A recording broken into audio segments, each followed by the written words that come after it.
Nyongera okubakulisaayo mu misinde gy'omutanda abadduse mwenna nammwe abalemereddwa nga temwasobodde kudduka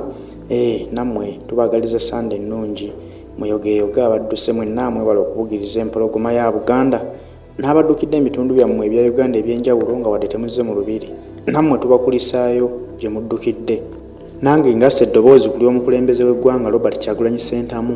naye abakulisizaayo misinde gye mudduse era n'abeebaza olw'okwagala Buganda n'abeebaza okubeerawo ne mubugiriza empologoma mu bungi naye nga emisinde yagikwatidde mu maka ge tasobodde kubeerayo mu lubiri kubanga tukimanyi bulungi nti yafuuka ekizibu kya Uganda, yafuuka ekizibu eri Uganda singa aba kutandulula kigere n'agendako mu lubiri e Mengo nti agenze kudduka.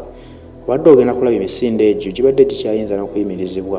ne gitabaayo lwa nsonga nti badde bagenda kuyiwa amagye bayungule abawanvu n'abampi nga bazze kutaayiza Robert Kyagulanyi Ssentamu bo gwe balaba nti yabafuukira ekizibu. Bw'atyo n'asalawo nti obutataataganya misinde gya Mutanda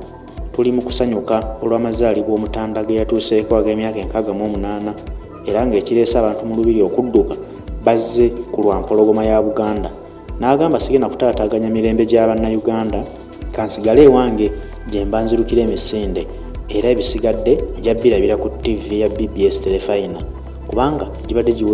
giweerezebwa butereevu. Bw'atyo naye asinzidde mu maka ge n'abeebaza okugenda okudduka n'abakulisaayo nti mukulikireeyo ddala n'abagamba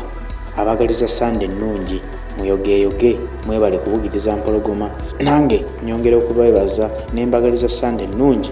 ey'olunaku olwaleero ng'ennaku z'omwezi 16 ez'omwezi ogwokuna. Emisinde nno gino giwedde bulungi, gibadde gya mirembe, gibadde gya ssanyu, temubadde buvuyo bwonna, temubadde kutaataaganyizibwa kwonna so nga tuzze tuwulira ebigambo nga wabaddewo okutya kungi ng'oba oliawo abantu bagamba osanga tegiiba eyo oba tebagidduke bayinza okujja naye nga tebazze kudduka lwa nsonga nti baali babuusabuusa okulaba nti empologoma eyinza okuba teriimu naye bwe baamala okugirabako ne bakakasa nti weeri kyekibaleese mu bungi ddala era ne badduka mu mirembe nga basanyufu nti empologoma bagirabyeko.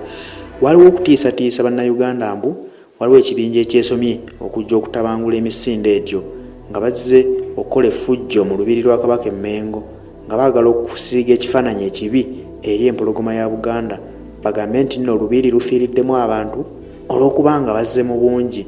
battiddemu bannayuganda kireetere okuyimiriza emisinde gino gikome mulundi guno. Ebyo n'ebigambo bibadde biyitiŋŋana ku mikutu gya social media nti singa kinaazuuka nga wattiddwamu abantu abawera 2-3 kireetera okuggalawo emisinde gino ne gitaddiramu ddala kubaawo mu lubiri e Mengo. Naye Mukama Katonda akuumye empologoma yaffe n'etatuusibwako buzibu emisinde ne gitabeeramu ffujjo ne watabeerawo kutaataaganya kwonna era ne gigenda bulungi ate ne giggwa mu mirembe. Tubakulisaayo ababaddeyo mwenna mukulikireeyo ddala mwebale okukuuma emirembe mwebale n'okwagala Buganda.